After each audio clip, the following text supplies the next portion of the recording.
दोस्तों, एक बार एक गुरु अपने शिष्य के साथ कहीं से गुजर रहे थे। चलते चलते वो एक खेत के पास से गुजरे। खेत बहुत अच्छी जगह पर था।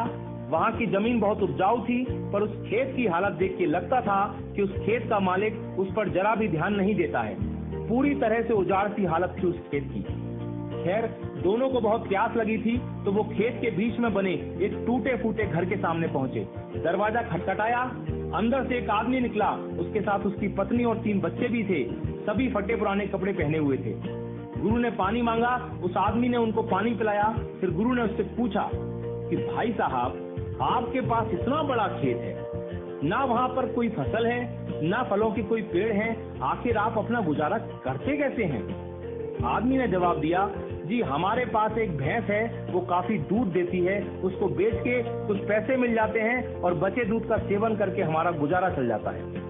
क्योंकि शाम काफी हो गई थी, तो गुरु और शिष्य ने रात को वहीं रुकने का तय कर लिया।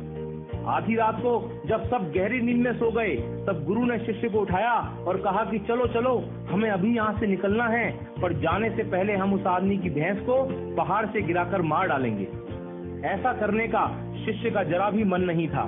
उसे यह बहुत गलत लगा, पर वो गुरु की बात को टाल नहीं सका, तो वो भैंस को मारकर रातों रात वहां से गायब हो गए। ये बात शिष्य के मन में बैठ गई थी। 10 साल के बाद वो शिष्य एक सफल आदमी बन गया, तो अपनी गलती का पश्चाताप करने के लिए और उस आदमी की मदद करने के लिए अपनी कार से उस खेत के सामने पहुंचा। पर वहां उसने देखा कि उजाड़ खेत एक शानदार फलों के बगीचे में बदल चुका था। टूटे फूटे घर की जगह एक शानदार बंगला खड़ा था। जहां एक अकेली भैंस बंधी होती थी, वहां कई अच्छी नस्ल की गाय और भैंसें बंधी हुई थी। शिष्य ने सोचा कि शायद वो परिवार अपनी जमीन किसी को बेच के कहीं चला गया है, और ये सोचकर वो वापस लौटने लगा, तो उसे खेतों में वही 10 साल पहले वाला आदमी दिखाई दे गया। शिष्य उसके पास पहुंचा, बोला, शायद आपने मुझे पहचाना नहीं, 10 साल पहले मैं आपसे मिला था। फिर वो आदमी बोला, नहीं नहीं, ऐसा नहीं है, मुझे याद है, आप और आपके गुरु आए थे। उस रात को तो मैं कभी भूल ही नहीं सकता। आप लोग बिना बताए चले गए, पर उस दिन न जाने कैसे हमारी भैंस पहाड़ से नीचे गिर के मर गई। कुछ दिन तो समझ ही नहीं आया कि क्या करें, पर जीने के लिए कुछ तो करना था, सो लकड़ी काट कर बेचने लगा। पैसे आए तो खेत में बुआई कर दी। फसल अच्छी हुई तो उसे बेच के फलों के बगीचे लगा दिए। काम अच्छा चल पड़ा और आज मैं आसपास के 1000 गांवों में सबसे बड़ा फल व्यापारी हूँ। शिष्य बोला, ये काम आप पहले भी तो कर सकते थे।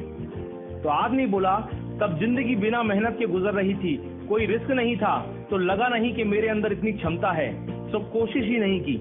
पर जब भैंस मर गई तो हाथ पांव मारने पड़े और फाइनली मैं यहाँ तक पहुंच गया।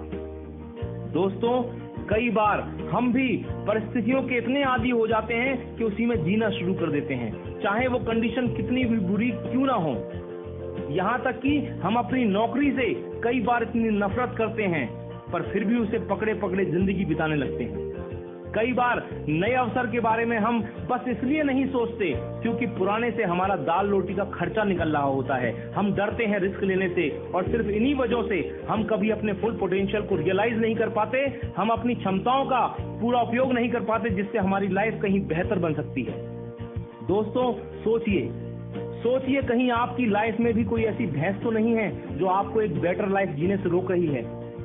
आपने कहीं उस भैंस को बांध के तो नहीं रखा है, और यदि लगे कि ऐसा है तो आगे बढ़िए, हिम्मत करिए और काट के फेंक दीजिए उस रस्सी को जो आपको बांध के रखी हुई है।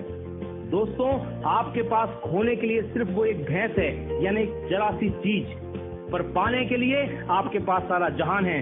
Sky is the limit. मैं शैलेंद्र सिंह, आपका दिन शुभ हो।